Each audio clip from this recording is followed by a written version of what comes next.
पूजन करे के मन करे माई के पूजन करे के। तो चल चल चल चल धनिया जपला में मैया के पूजन करे के। तो चल चल चल चल धनिया गढ़वा में मैया के पूजन करे के। हमरो के नौमी घुमा दी पिया माई के दर्शन करा दी पिया। मन करे माई के पूजन करे के मन करे माई के पूजन करे के।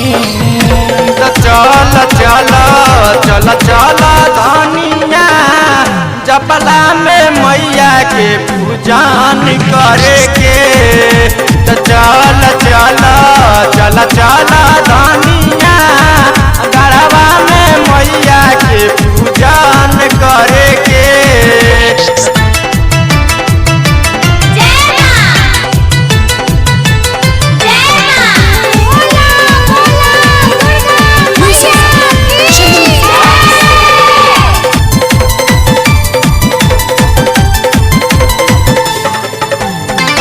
पूजवा के थाली लेके बनी के पुजारी जल्दी से चली सैया माई के दुआरी माई के दुआरी।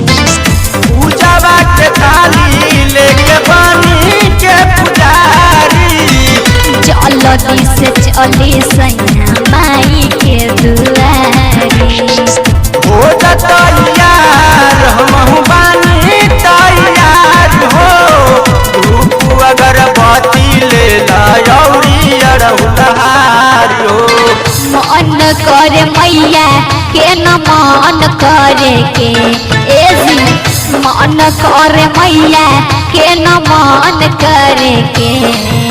तो चल चल चल चल धनिया कजरी में मैया के पूजन करे के। तो चल चल चल चल धनिया कजरी में मैया के पूजन करे के।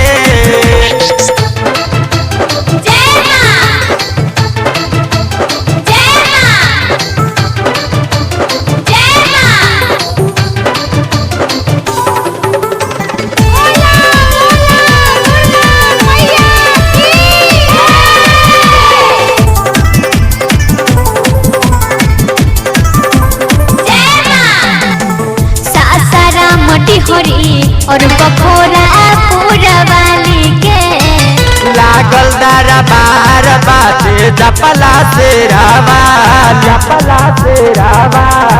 के। सासारा मोटी हरी और बखोरा पूरा वाली के लागल दरबार बाटे कजरी से रावाली के। हो तैयार हमहु बानी तैयार हो। धूप अगरबत्ती ले लौरी अड़हुलहार हो। मन कर मैया के भजन करे के मन कर मैया के भजन करे के। तो चल चल चल चल धनिया गढ़वा में मैया के पूजन करे के। तो चल चल चल चल धनिया नबीनगर मैया के पूजन करे।